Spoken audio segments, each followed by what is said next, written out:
Good morning, sunshine. Good morning, Curdy. Welcome to August 21st, 2023. Good morning, sunshine news. Thank you so much for being here. It's our mission just to deliver some positivity every morning so that you can start the day off right. And also to remind you that it's not as scary out there as the media likes to make it sound.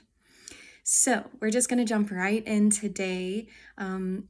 But first, I want to make another announcement reminding you that I am also calling for positive news stories from your personal life. So I would like to share your good news too. I want this to really start to feel like a community. So if you have good news happening in your life, please reach out and let me know so that we can celebrate with you. All right, our first news story this morning is coming from France24.com. Meow Cat Cafe, owned by Nima Mabad, opened this week in Gaza City, bringing positivity and offering people a break from the trials of daily life in the blockaded territory. Patrons are already expressing their gratitude for the delicious treats and fuzzy felines, saying that it really does help to have a place to go to relieve stress. Next up from CBS News via Goodable, Jalen Gray's journey from working at a vehicle repair inspection site in Texas to realizing his dream of becoming a park ranger showcases the power of community support and resilience. After facing challenges such as his mother's passing, financial difficulties, and a burst pipe disaster, Gray and his brother Julian received help from the nonprofit Katie Responds.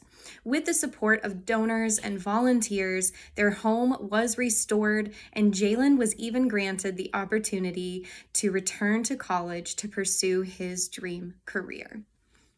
I chose that story because I can really relate with Jalen having a really hard year, and I'm so glad that the community was able to rally together and support him at such a needed and crucial time. So congratulations to Jalen and his brother, Julian. Next up, our final news story comes from Good News Network via Goodable. A groundbreaking study has shed light on the profound impact that visual art has on our emotions and well-being. Over 1,000 participants engaged with a diverse range of artworks, revealing while art often addresses sad or challenging themes, it predominantly triggers positive emotions. The study's findings, which highlights the connection between art, emotions, and bodily sensations, not only enhance our understanding of human responses to art, but also offer potential insights for harnessing art's therapeutic benefits in mental health treatments. Our quote of the day today comes from Roy T. Bennett, who says, "Don't be pushed around by the fears in your mind. Be led by the dreams of your heart." And that one's really important because it does seem like a very scary time right now for many, many people. There's a lot of challenging things that we're having to face just as humanity, and especially as a nation here in the United States. A lot of division, a lot of challenge, but remembering that if we lead with our hearts, if we reside in our hearts, then the outcome will be a better outcome for all. So thank you, Roy T. Bennett. I also want to take this opportunity now that we are out of the news stories. Before we do our breathing and close out, I just realized I am wearing one of my Own Your Stigma shirts. This one says "Your Story Matters," and I love the design of this shirt.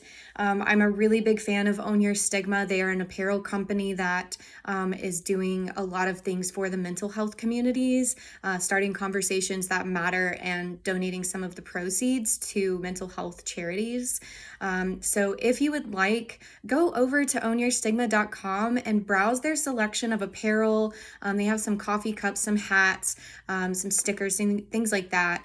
And I have a personal code that you can use, I think, to get 15% off.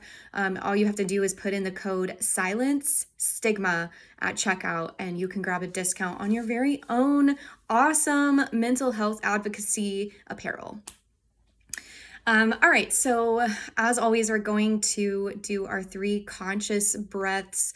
The point of this, I want to remind you, is just to kind of reset, to bring yourself back to the present, and really the reason we use the emotions of love and gratitude is because those emotions can bring us back to our heart space, which, as we learned from the quote today, that's where we need to lead from, be led from. So that's the point of this breath work. And so I hope that you join me in these breaths every day, because I do believe that they're important. So as always, get comfortable if you're able. I welcome you to close your eyes, as it will allow you to connect a little deeper.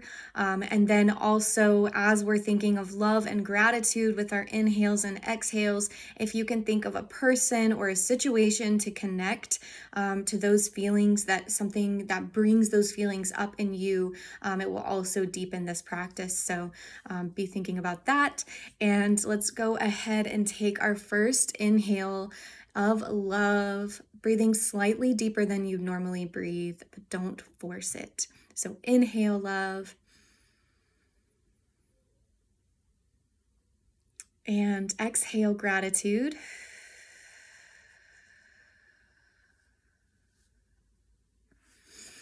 Inhale love,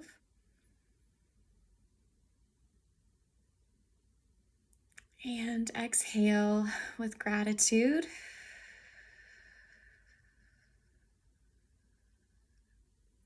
And last one, make it count. Inhale love,